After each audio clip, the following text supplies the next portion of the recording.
Parliament ఎన్నికలు కాంగ్రెస్ ప్రభుత్వ పాలనకు రెఫరెండం అన్నారు సీఎం రేవంత్ రెడ్డి. తాజాగా మీడియాతో చిట్చాట్ చేసిన రేవంత్ రెడ్డి సంచలన వ్యాఖ్యలు చేశారు. రాబోయే సార్వత్రిక ఎన్నికల్లో కాంగ్రెస్ తెలంగాణలోని 14 స్థానాలు గెలుచుకుంటుందన్నారు. తనను ప్రతిపక్ష ఎమ్మెల్యేలు కలవడంలో ఎలాంటి రాజకీయం లేదన్నారు రేవంత్ రెడ్డి. తెలంగాణలో ప్రతిపక్ష నేత లేడని, ఉంటే అసెంబ్లీకి వచ్చేవాడంటూ కామెంట్స్ చేశారు. బీజేపీ బీఆర్ఎస్ అంతర్గత ఒప్పందంతోనే సీట్లు ప్రకటించాయన్నారు. ఎల్లుండి సీఈసీ మీటింగ్ ఉందని, అదే రోజు కాంగ్రెస్ అభ్యర్థుల ప్రకటన ఉండొచ్చన్నారు రేవంత్. తన ఫ్యామిలీ నుంచి ఎవరూ రాబోయే ఎన్నికల్లో పోటీ చేయరని స్పష్టత ఇచ్చారు సీఎం రేవంత్ రెడ్డి. కొద్ది కాలంగా రేవంత్ సోదరులు కొండలరెడ్డి, తిరుపతి రెడ్డిలు మల్కాజ్గిరి, మహబూబ్ నగర్ ఎంపీలుగా పోటీ చేస్తారని ప్రచారం జరుగుతోంది. ఈ ప్రచారానికి తాజా కామెంట్స్ తో ఫుల్ స్టాప్ పెట్టారు CM Revanth Reddy. BRS BSP పొత్తుపైన స్పందించారు రేవంత్.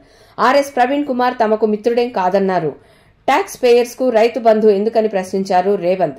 అసెంబ్లీలో చర్చించి ఈ విషయంపై నిర్ణయం తీసుకుంటామన్నారు. మేడిగడ్డపై ఎన్డీఎస్ఏ ఇచ్చిన సూచనలు అమలు చేస్తామన్నారు. జీవో నెంబర్ 3 కోర్టు ఆదేశాల మేరకు అమలు చేస్తామన్నారు.